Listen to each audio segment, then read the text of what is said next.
حجاز صوبے کو خاص اہمیت حاصل تھی کیونکہ اسی صوبے میں مکہ شریف ہے۔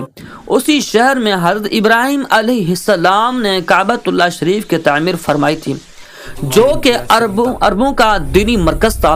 دور علاقوں سے وہاں پر لوگ حج کرنے آتے تھے۔ حضرت ابراہیم کے فرزند حضرت اسماعیل علیہ السلام ان کے پہلے سنبھالنے والے تھے۔